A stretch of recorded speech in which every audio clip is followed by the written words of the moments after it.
नाशिकमध्ये 25/3 म्हणजे 25 मार्चपासून ते आजपर्यंत गेल्या काही दिवसांमध्ये कामाच्या ठिकाणी महिलांना त्यांचं लैंगिक शोषण करणं आणि त्याच वेळेला त्याचा दबाव आणून त्यांचं नामांतरण करण्यासाठी प्रयत्न करणं या संदर्भामध्ये फार भयंकर म्हणता येतील असे गुन्हे दाखल झालेले आहे. आणि त्याच्यामध्ये दानिश शेख, तौसिफ अत्तार, निदा खान यांनी कंपनीमध्ये काम करणारी फिर्यादी महिला हिच्यासोबत वेळोवेळी हिंदू देवदेवतांबद्दल आक्षेपार्ह गोष्टी सांगून धार्मिक भावना दुखावल्या तर आहेतच, पण लग्नाचं वचन देऊन परत शारीरिक संबंध ठेवणं त्याचं बदनामी करू असं ब्लॅकमेलिंग केलेलं आहे. जवळजवळ 9 या पद्धतीच्या तक्रारी नाशिक पोलिसांनी खूप तत्परता दाखवून लक्ष घातलेलं आहे. इतकंच नव्हे तर महिला पोलिसांना पाठवून त्याच्यामध्ये त्या गुन्हे समोर येतील असा प्रयत्न केलेला आहे.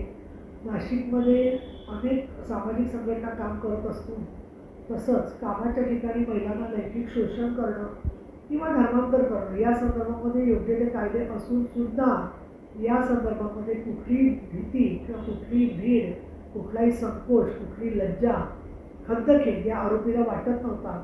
आणि त्यामुळे नुकतंच अधिवेशनामध्ये जो धर्मांतरण विरोधी कायदा 25 तारखेला मंजूर झाला तो किती गरजेचा होता हे महत्त्व यामधून अधोरेखित झालेले आहे. कामाच्या ठिकाणी या प्रकारचे दबाव आणून महिलांची सामाजिक सांस्कृतिक घडी उचकटून टाकून त्यांना कुठल्या तरी धर्मामध्ये मुस्लिम धर्माच्या प्रभावाखाली आणण्याचा हा प्रयत्नाचा निषेध हा मी करतेच. त्याचबरोबर महाराष्ट्रात प्रबोधनामध्ये महिला कुठे दिसत नाही असं जे म्हणतात अशा सर्व विचारवंतांनी अशा घटनांचा निषेध पण केला पाहिजे. कारण महिलांचं प्रबोधन करणं ही त्यांच्या कुटुंबाच्या बरोबरीने सर्व समाजाची जबाबदारी आहे. आणि महत्त्वाचं म्हणजे अशा आरोपींच्यापर्यंत नाशिक पोलीस पोचल्यामुळे अशा प्रवृत्तींना खीळ बसलेली आहे.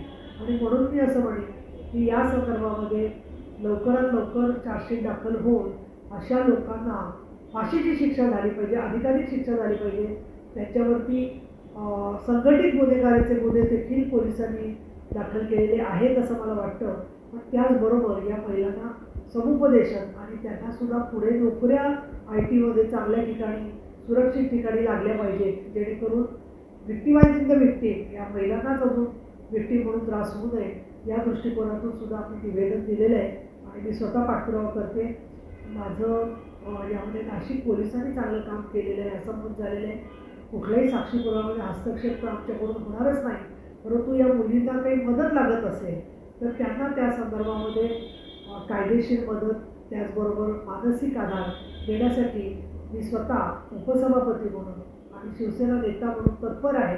त्यांनी आम्हाला जरूर संपर्क साधावा असं मी त्यांना आवाहन करते.